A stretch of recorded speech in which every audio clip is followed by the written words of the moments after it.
बिस्मिल्लाहिर्रहमानिर्रहीम। अस्सलाम वालेकुम नाज़रीन, आप यूट्यूब चैनल देख रहे हैं। मैं इमरान खान हूँ। नाज़रीन, तमगे दिए गए हैं 23 मार्च के दिन में। आज की जो सबसे इंटरेस्टिंग खबर है वो तो ये है, और क्राइटेरिया ही तब्दील कर दिया। यानी एक दौर में ये तमगे मिलते थे तो इनकी बड़ी वैल्यू होती थी, और उन शख्सियात की वजह से होती थी जिनको ये तमगे मिलते थे। बहुत बड़े बड़े नाम है पाकिस्तान में जिनको ये तमगे मिले हैं। बहुत बड़े बड़े अदीब हैं, बहुत बड़े बड़े शायर हैं, जिन लोगों ने बड़ी कुर्बानियाँ दी हैं, जिनका पाकिस्तान के लिए बड़ी खिदमात है जिन लोगों की, उनको ये तमगे दिए जाते थे। और उस वक्त तमगों की वक़्त भी होती थी। लेकिन अब ऐसे लोगों को तमगे दिए जा रहे हैं।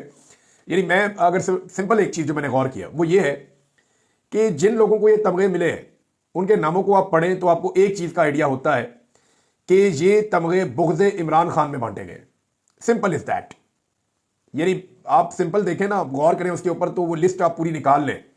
जो शख्स भी इमरान खान के बुग़्ज़ के अंदर मुब्तला रहा, या उसके खिलाफ कार्रवाइयां डालता रहा, या एस्टेब्लिशमेंट का टाउट बना रहा, उन लोगों को ज्यादातर ये तमगे मिले हैं। बहुत कम हैं जो ठीक लोग हैं, ज्यादातर लोग जो है वो इसी तरह के हैं। मिसाल के तौर पे जिन सहाफ़ियों को मिले हैं वो सारे इस बारे में मकबूल हैं कि वो इमरान खान के बुग़्ज़ में नहाए हुए हैं।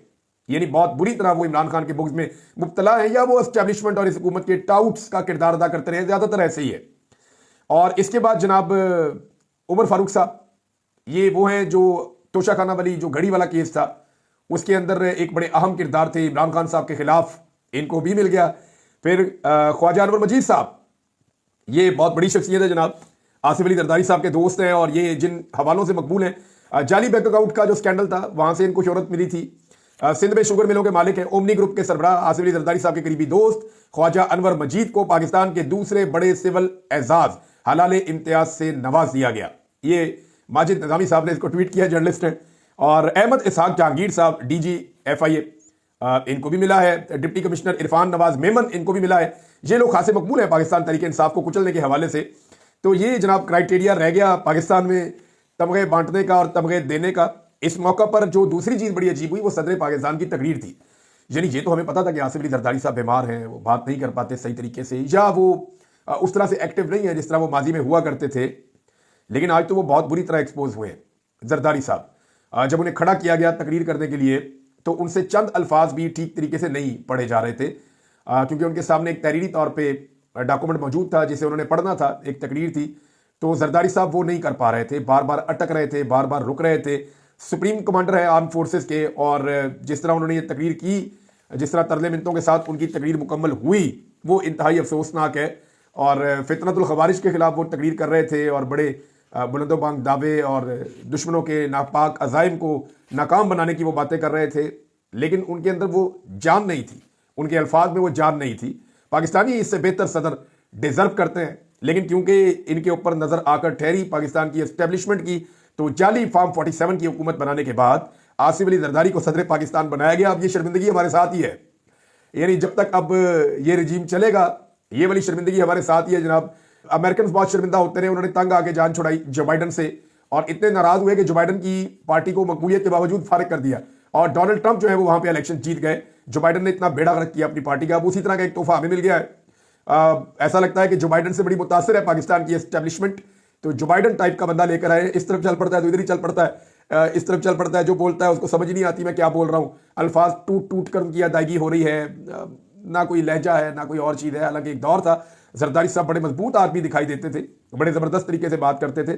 लेकिन देखें, हर उरूज को जवाल है, और अल्लाह ताला ऐसा जवाल किसी को भी ना दे कि जिनके खिलाफ ये जिद्दोजहद के दावे किया करते थे आज उन्हीं के साथ खड़े हैं, बल्कि उनके जूते भी हाथों में और पॉलिश भी कर रहे हैं। तो ये बड़ी अजीब चीज़ है।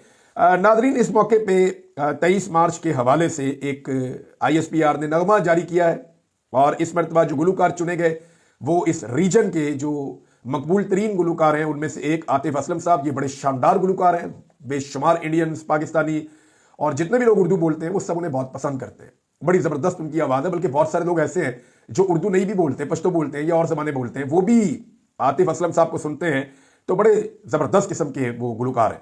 अब उनको जनाब चुना गया ताकि मकबूल हो जाए ISPR का नगमा जो 23 मार्च को जारी किया जा रहा है।